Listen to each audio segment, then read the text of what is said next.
Nakita natin usap-usapan na ngayon ang nangyayaring di umano ay dayaan dahil nag-umpisa na ang online overseas voting para sa mga OFWs kahapon.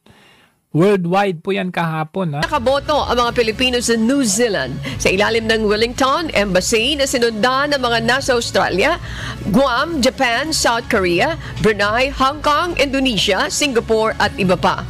Sa ngayon ay kinokolekta pa ang kabuang bilang ng mga bumoto sa unang araw habang nasa 48,000 ang pre-enrolled para sa internet voting mula sa kabuang 1.241 million na overseas voters. Pero since kahapon lang to nag-umpisa, kaliwat kanan na ang posting no nung dayaan. Guys, sa mga nagtatanong doon sa resulta ng votes ko, yan po siya, 'di ba? Clear naman po na 10 senators po yung binutuhan ko, PDP plus si Honasan at si Gonzales and the 30 Youth Party List.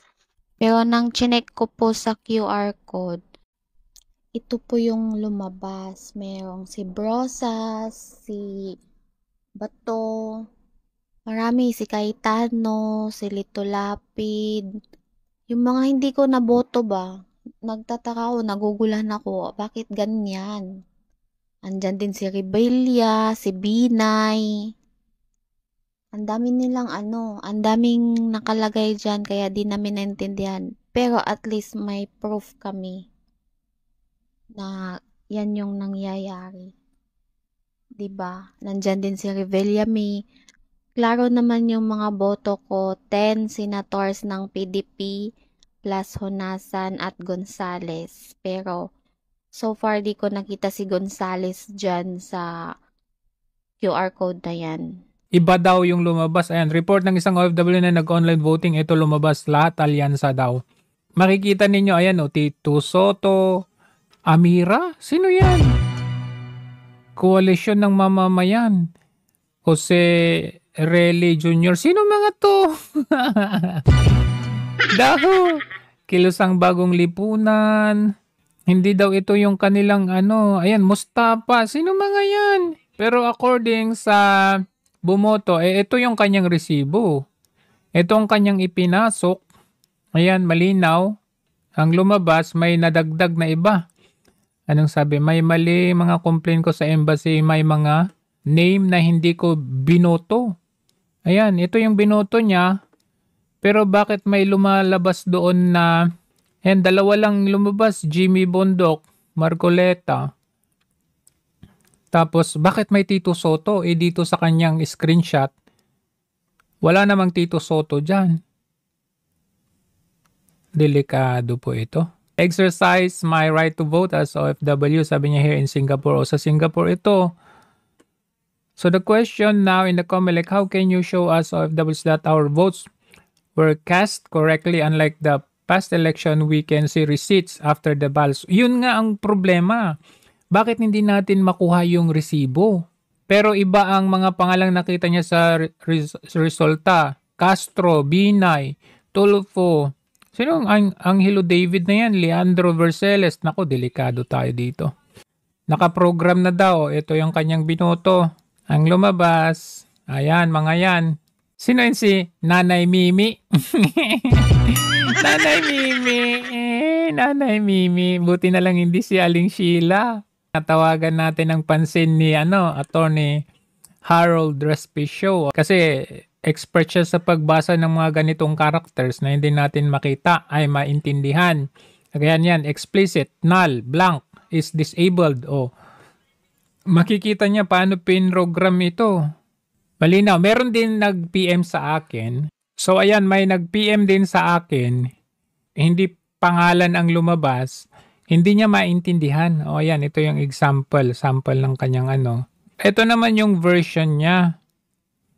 Ayan, makikita naman natin yung... Hindi mo maintindihan kung ano yung mga yan. Ano mga yan. Yung iba may pangalan. Bakit ito walang pangalan? So, let us call the attention of Attorney Harold Respicio. Respicio! Kasi kailangan natin ng kanyang specialty, expertise dito sa pagbasa sa mga characters na ito na hindi natin maintindihan. Paano kaya natin solusyonan ito? Hawak ni Garcia ang kanyang pamamaraan, paano nila gawin ang pandaraya. May palusot na naman itong si Garcia dito sa dayaan na nangyari at nagumpisa ng kahapon. Ito, panoorin muna natin. Pwede nilang makita pa rin yung mismong encrypted votes nila. Pwede pa rin makita anytime, kahit 2 linggo na nakalilipas, pwede pa rin nilang makita, pero hindi po nila makikita yung mismong pangalan ng mga binoto nila kasi nga po na-encrypt na. Once na nakas yung boto, encrypted na. Base dito sa kasinungalingan niya, pwede pa rin daw makita yung encrypted pero hindi yung binoto nila. Bakit ito nung nagsagawa kayo ng demonstration few months ago, pwedeng makita. Kagaya nito, panoorin nyo. It's going millimeters per second. So, for example, you want to cast it already. Yan, nakast na po natin. Yan natin. It's going to print now the receipt. All right. Dito, ma'am. Ang receipt po. It's here. Ma'am, tingnan nyo po, dati ginugupit natin yan. Ngayon po automatically. Oh! That's the receipt and that's the Wait, summary. and the receipt says who you voted for. Yes, ma'am. And may QR code. Diyan, makikita mo kung sino yung binoto mo. So, sige.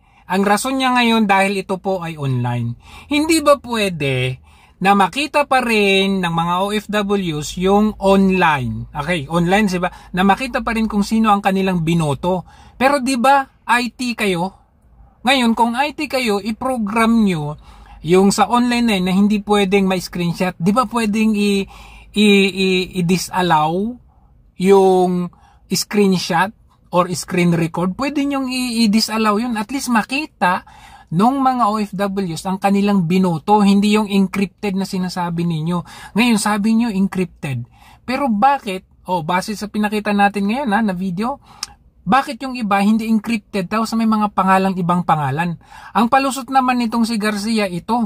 Yung nakita po niya, yung po yung ballot face. Pag pumipili ka kasi, bigla kang papakitaan muna ng ballot face. Ito yung 12 na pinili mo. Pinakita yung ballot face. Ito yung 12 pinili niya. At ito yung party list na pinili niya. Therefore, ibig sabihin, pinicture ng botante yung kanyang balota bago niya i-cast. So, pag pinindot mo na kasi yung cast, mawawala na yon. Wow. Bigla na lang papalit doon. Yung sa QR code, mabe-verify mo ngayon. Pag pinundot mo yung QR code, yung sa QR code, lalabas ngayon yung mismong ballot ID at saka yung encrypted na script. Encrypted na script daw encrypted na script.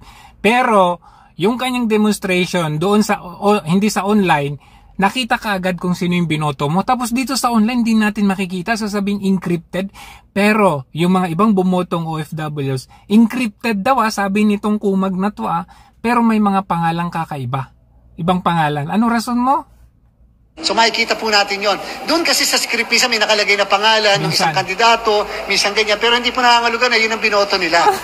Talaga pong ganun lang yon kasi yun po yung purpose ng encryption. May encryption ba na ganun na may specific pangalan? Huwag nyo nga kaming gawing bobo kahit hindi po kami IT. Ang encrypted character, hindi po mismong pangalan, mga hindi namin maintindihan na mga characters yan. Pero yung mga ibang OFWs, encrypted sabi nito, pero may mga pangalang iba na hindi naman nila binoto. Grabe kayo So hindi po yun nangangahulugan na yun po yung binoto nila. Pero nando sa encrypted script, yung lahat po ng binoto nila. Later po, kapag ka na-translate na yon into human readable, makikita nila na yun pala talaga ang eksaktong mga binoto. Halata na talaga. Grabe, hindi na niyo ito malulusutan. Grabe, kahit 1.2 million na mga botante ng OFWs, malaking bagay po yan na pwede nilang ilagay sa gusto nila. Nakita ninyo ngayon as early as now, may issue na. Tapos yung palusot nito, ginagawa tayong mga